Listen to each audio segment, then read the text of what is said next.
2001 के सेंसस के हिसाब से पंजाब में अराउंड 3 लाख क्रिश्चियंस थे और 2011 में अराउंड 3.5 लाख, जो कि स्टेट की 1.2% पॉपुलेशन थी। पर शॉकिंग न्यूज ये है कि रीसेंट रिपोर्ट्स के हिसाब से ये नंबर अब 15% हो सकता है।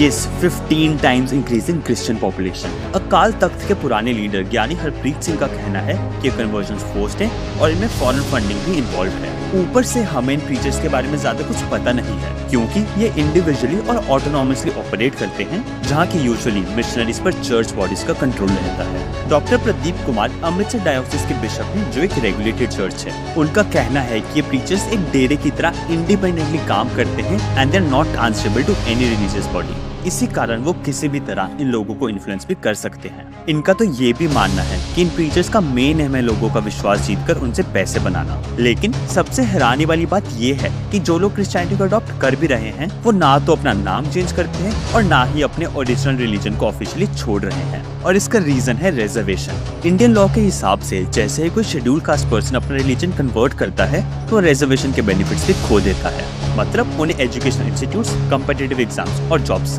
कहीं पर रिजर्वेशन का फायदा नहीं मिलेगा। और इसी कारण ऑफिशियल डॉक्यूमेंट्स में क्रिश्चियन पॉपुलेशन और ग्राउंड रियलिटी में जमीन आसमान का फर्क है। और तभी लोगों को एक स्पेशल नाम दिया जाता है, पगड़ी वाले क्रिश्चियंस। रिलीजन कन्वर्ट करना ये सही है या गलत है, इस पर एंडलेस डिबेट हो सकती है। पर एक चीज बहुत जरूरी है, पंजाब जैसी सेंसिटिव स्टेट में ये एक बड़ी कॉमनल प्रॉब्लम बन रही है। आने वाले इलेक्शन में जो पार्टी क्रिश्चियन को आगे करेगी, उनको वोट देंगे। और अगर ये पास्टर्स लाखों करोड़ों लोगों को अट्रैक्ट कर रहे हैं तो इसके पीछे कुछ बड़ा रीजन होगा। सिखिज्म एक ऐसा रिलीजन है जिसके लिए कई गुरुओं ने अपनी जान तक दे दी थी, और अब इन पास्टर्स के जाल में फंसकर कई डिस्ट्रिक्ट्स में तो क्रिश्चियन पॉपुलेशन 70% तक पहुंच चुकी है। इनफैक्ट फॉरेन कंट्रीज में भी ये सेम चीज हो रही है, जिसे इवेंजलिज्म टर्म दिया गया है। लेकिन वहाँ पर लोग इसकी अवेयरनेस फैलाने के लिए आवाज उठा रहे हैं। और वहीं पंजाब में इन पास्टर्स को पुलिस प्रोटेक्शन दी जा रही है, और एस्टिमेट के हिसाब से केवल पंजाब में 65,000 पास्टर्स हैं।